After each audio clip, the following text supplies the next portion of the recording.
Canadians are finally waking up to the invasion that we've seen over the past decade is not about compassion. It's not about compassion whatsoever. It's about cultural replacement. You look at what's been done to this country. 8 million people in a decade, continuing to allow 1.5 million is the target between temporary and permanent residents in the year 2025.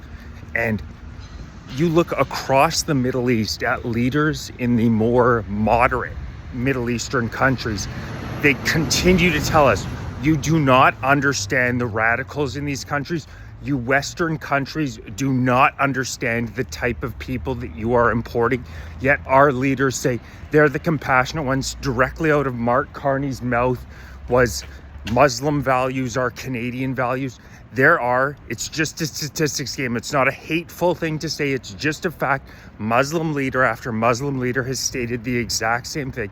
There is a higher percentage of radicals coming from that area of the world than anywhere else. And look what's happening in Canada now. I know Mark Carney and his elite buddies don't work in neighborhoods where this affects them, but it used to be unheard of. Last week, a 71-year-old grandmother stabbed in an Ottawa grocery store. A knife attack on a bus where somebody just started randomly stabbing people on the bus. A spate of home invasions in Ontario. Guns, large rifles being shot in Muskoka.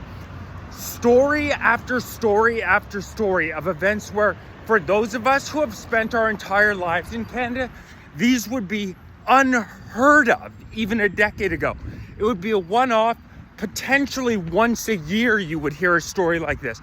Now, on a weekly basis, we are hearing these crazy, violent stories. And it's not just anecdotal. The statistics back me up.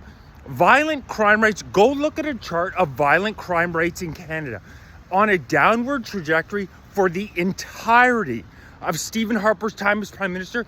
Then immediately in 2015, once Justin Trudeau is elected, total 180, starts heading the other direction. Ever since then, every single year since 2015, violent crime rates have been going up. And what are the two variables that affect it most? Oh, it's mass migration and lack of punishing criminals. Those seem to be the two tenets of the modern day Liberal Party. The immigration levels to Canada are truly unprecedented.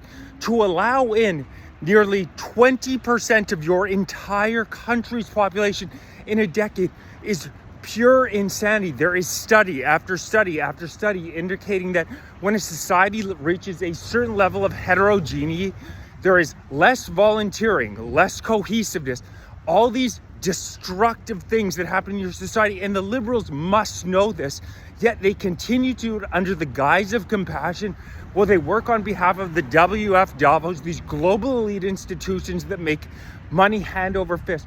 Well, our Western civilizations are destroyed. So Carney is now elected, and he is planning on allowing another 1.5. And stop telling me this number's wrong. I've triple checked it. The number is goddamn right. It's between the permanent resident number is estimated to be 425,000, but they're already going over those targets. So in all likelihood, it'll be closer to 450 or 475. And another 1.1 million temporary residents. This despite the fact that 75%, as overwhelming a consensus as you will see on any issues of Canadians, state that we're seeing too much immigration, but they don't listen to us. So how is Canada a democratic country when the overwhelming majority of the population, despite the fact that 26% of the country is first generation immigrant, 50% is first or second, another unprecedented statistic, as Canadians continue to be replaced and being told, shut up, racist, if you say absolutely anything about it. It's a disgusting tactic.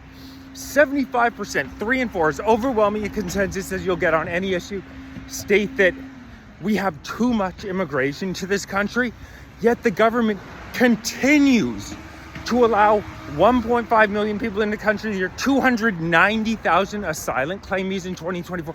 That versus 9,000 in 2015. Over the past decade, a 2,800% increase in asylum claimees.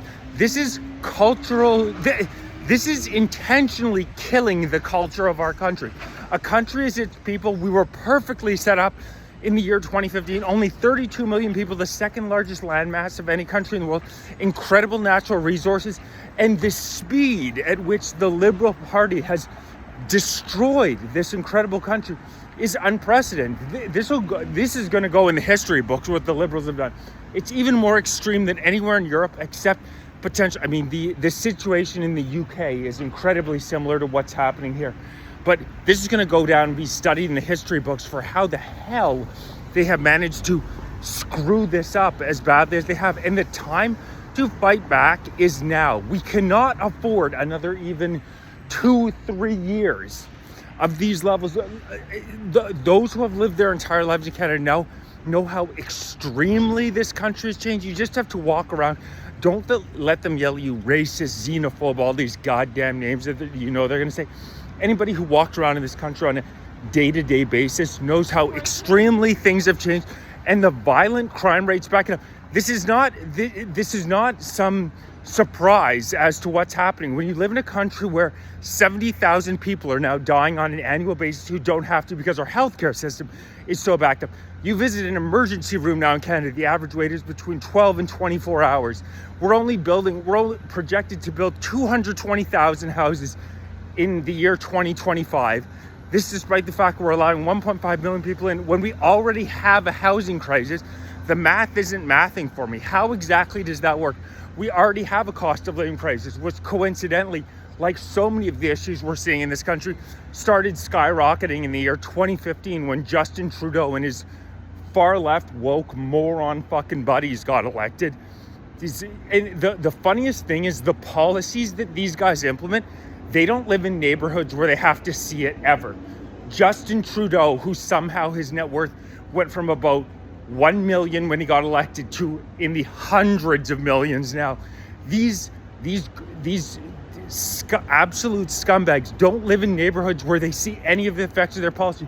You think they live in a neighborhood? My neighborhood, I live 3 blocks away from Parliament. You see open crack smoking all over the goddamn place. But I'm assuming that Mark Carney, Justin Trudeau, and the Liberals never live in those neighborhoods. I can tell you that for a fact, actually.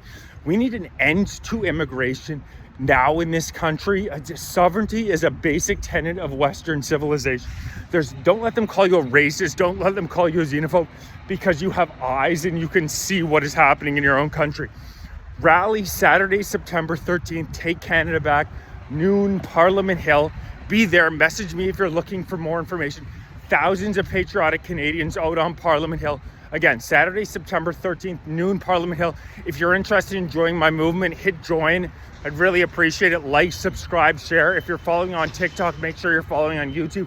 YouTube.com/FightForCanada 2025. Patriotic Canadians are going to take this country back.